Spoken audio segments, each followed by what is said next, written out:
Transfert a été diffusé sur Arte lors de 2 soirées courant novembre 2017. Cette série d'anticipation nous plonge dans un futur pas si lointain, car on peut le dire crûment, faute de budget sans doute, ou un choix scénaristique assumé, on n'aura ici pas de voiture volante et pas de fantaisie de cet ordre. On est bien loin du 5e élément par exemple. Par contre, on constate des avancées technologiques en médecine. Est-ce que l'on peut dire que l'on se retrouve dans une société dystopique? J'irai pas jusque-là, puisque foncièrement, c'est notre société actuelle, avec tous ses problèmes.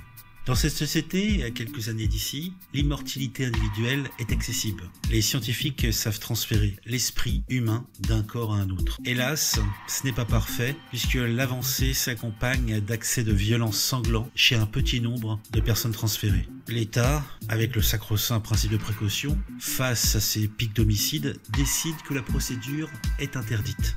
Elle va donc mettre en place une police spéciale qui aura pour objectif de poursuivre et appréhender toutes les personnes qui ont bénéficié d'un transfert illégal.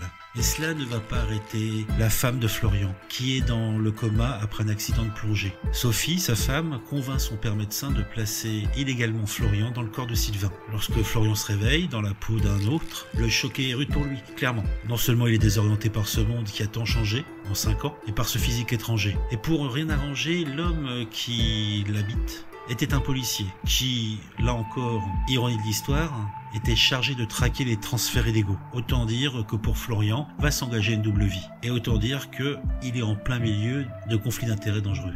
Je vous vends peut-être mal cette série. Déjà d'une part parce qu'elle est française, ce qui est assez rare hélas, et surtout qu'ils n'en font pas trop. Ça se passe de façon sympathique. Et les 6 épisodes passent très très vite.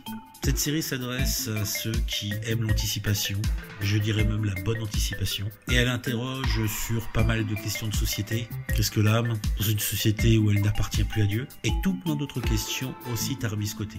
Je ne vais pas vous en dire plus, et je vous invite à regarder cette série. Elle existe en DVD et également en VOD sur Arte Boutique. Et je ne doute pas un seul instant qu'elle soit également accessible par internet, cela va sans dire. Je vous dis à bientôt pour une nouvelle présentation critique du Sérivore.